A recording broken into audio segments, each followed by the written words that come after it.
So roughly a year ago, I quit my job so I could focus on YouTube full time. Now this story is definitely different than a lot of other videos you've probably seen around this particular topic. When most people quit their day job to focus on YouTube, they've got a consistent following and they've got a consistent income that can actually support them. That wasn't the case for me. I've got a very unique situation in which I was able to move back home and focus on this and not have to worry about certain expenses. So I am the last person to suggest that this is what you should do yourself. I don't know the context of your life. What I would love to share with you are the tips that I've learned over the past year about what it takes to create videos for YouTube.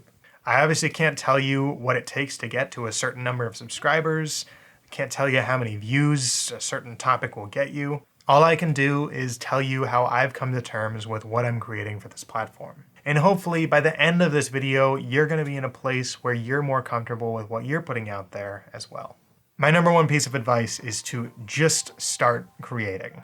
I've mentioned this in plenty of other videos, but basically you have to just make stuff. I was super concerned, especially when I started out, that I needed to figure out a certain niche that I should focus on. And I think that that's some good advice, especially when you get into the rhythm of creating something. But you don't need to have a huge, broad plan of what you're gonna do right when you're starting out. I definitely found that the videos that I thought I would like making weren't the videos that I wanted to end up making. I had to do a product review video to realize that I don't really love doing product review videos. I've been doing unscripted videos and I have scripted videos that I've been working on as well.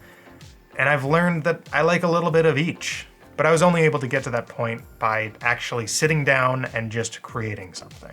If you have a direction that you want to go, that is fantastic. You should go that direction. But your opinions might change. You might like something one day and then not like it the other day. That's okay. Just keep doing what makes you happy. The next thing that I've learned is that this is going to take a lot of time. Like I mentioned, I'm not at the point where I necessarily want to be at yet. And I'm okay with that to an extent. I know that I can't be super hard on myself where if I keep expecting myself to be at a certain place and I'm not at that place, it's probably gonna prevent me from moving forward at all.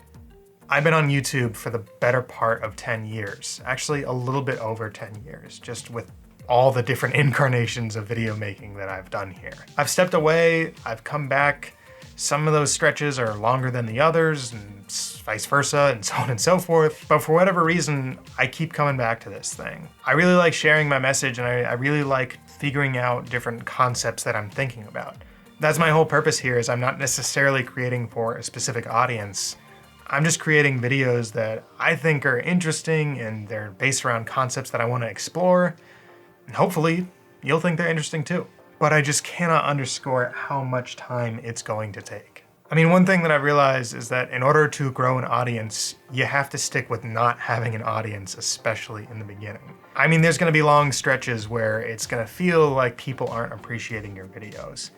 And that's frustrating. Believe me, I completely empathize with you there. I've had months, weeks, sometimes even years of not feeling like anyone's watching my videos. And part of that's unfair because there's still people that are watching the videos. That view count is still going up. But unfortunately, when it's the same people tuning in every single week, it sometimes feels like you aren't getting any new viewers and everything's just kind of flatlining. It's very possible that you're not gonna find success on YouTube ever. But one thing that I have realized is that if the joy is still there, if you still understand your why I'm doing this, why I'm creating for YouTube, it's gonna be a little bit easier. And it's gonna get harder at times too, don't get me wrong, it's never gonna be easy, at least it hasn't been super easy for me yet. But hopefully creating being easy or hard is not the reason that you are creating for YouTube. It really helps to have something else to be looking forward to. Which brings me to my next tip, and I would say probably my most important tip. Don't let subscribers and views be the only thing that drives you. It would be just categorically false for me to suggest that I don't care about subscribers and I don't care about views. Even if I make it extremely difficult for me to actually check how many views or how many subscribers I have, I'm still gonna end up seeing them. I definitely find it tough because I want to make money off of creating for YouTube. I want this to be my career. And it can't really be my career if I'm not getting the views and subscribers that make it possible for me to make money off of YouTube. So clearly, I'm gonna care about them. I'm gonna care about these metrics. But my advice is to not let that be the only thing that drives you. Right now, I have some other goals that I'm working on that are not based in subscribers and based on views. One of the things that I've learned has led to views is by posting consistently. Consistency builds coalition. Sure, the views are not guaranteed if you're posting every single week or once every other week or even daily. But by showing up, consistently being there at a regular time is gonna help you build that audience. Which is why one of the things that I focus on is, look, every Monday at 10 a.m., at least for the rest of the year, I'm gonna post a video. It may not be a fully fleshed out video, it may not be my favorite video, but it's gonna be a video. Part of the purpose of that for me is to reduce some of the perfectionism I know I can have. And another reason is because it is important to show up and be there for the people that also show up and be there for you. Hopefully you know, even without subscribing, that every Monday at 10 a.m. you can go to my YouTube channel and watch a new video. You don't need to post every day, you don't need to post every week, you don't need to post every other week, but just figure out a schedule that works for you within the constraints that you have and stick with it. I've found that having that periodic thing to look forward to is gonna help me move forward and create even more. Another thing that I'm focused on is building out the engine of my content creation. Some of this sounds a little foofy and may not sound super technical or accurate or whatever, but there's a method that I've been working on to creating these videos. Right now I'm working on a format behind the scenes that I can depend on to create regular quality videos every single week. Of course, quality is all based on what I believe it is, but I have a certain vision and I want to try and stick to that vision. Next, I'm sure you've heard this phrase before, but comparison is the thief of joy. It's super easy to look at people that are creating around you and think of yourself as in the same class as those people, but you're not. You're in your own class by yourself. That's not a bad thing, that's a great thing. That means you are just good at being you, just like that person is good at being them. Learning from other content, learning from other creators is absolutely something that's valuable. But when you see something that someone creates and you think, that's insane, how did they do that? How did they get that shot? I don't understand. Don't let that discourage you, let that encourage you. It's not about competing with the creators that are around you. It's about learning from what other people do and trying to implement that into your content. Maybe it's gonna work, maybe it's not, but hey, at least you found out something new. The last thing I'll suggest is have a support system. Have people that you can go to, that you can get feedback on your videos, you can get feedback on what you're doing, or even just someone or something you can vent to and talk about your frustrations. Hopefully there's some sort of mutual relationship you have with someone in which your feedback can be given in return for their feedback. Maybe you're someone that loves just making YouTube videos and you don't care about the views and subscribers. That's fantastic. I wish I was a little bit more like you, to be honest. So moving forward, what do I want to see in the next year when I make my next video talking about this moment right now? Well, I've got some goals, and I'm probably not going to hit all of them, and some of them I might not get to exactly the way I initially thought I would, but I'm going to shoot for them regardless. So 1 year from now, I would love for half of my income to be from grading for YouTube. That can be from ad revenue, that can be from brand deals, that can be from Patreon.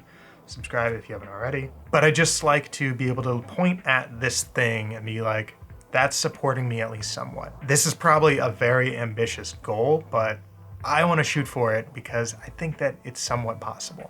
Another goal that I have is I want to be able to support myself through other creative work. I'm actually working with the company that I left a year ago, again, in a more part-time capacity. And it's actually been fantastic. I'm definitely not earning as much as I used to, but it's a relationship that has really been working for me, and I'm able to get a return on the value that I'm providing. This next thing is for myself, but you'll probably benefit from this as well. There's gonna be a point in the future where you're extremely doubtful in what you're capable of. You're not gonna be able to focus on what you've done and the strengths that you do have. You're only gonna be thinking about the negative things, and you're only gonna be thinking about what you haven't done. First of all, stop it. Don't do that. Look at the past videos that you've made. This is video number 30 in 365 days. That's pretty badass.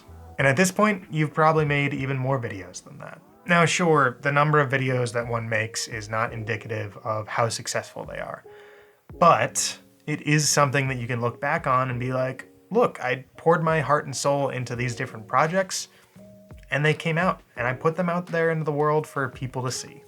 And that's great. Maybe there's gonna be a point in the future in which you are done putting out YouTube videos. Something tells me that that's probably not going to happen, but it's definitely possible. If and when that does happen, remember that this wasn't a failure. You made a decision to try this out and see if it worked. That wasn't a promise that it was going to work. That was a promise to actually try and see what happened. I hope you're being kind to yourself, and I hope you're not overthinking too much.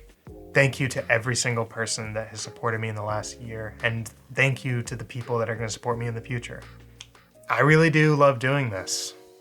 It's not exactly what I thought it would be, but it's something that I enjoy. And with that, I'll be here next time.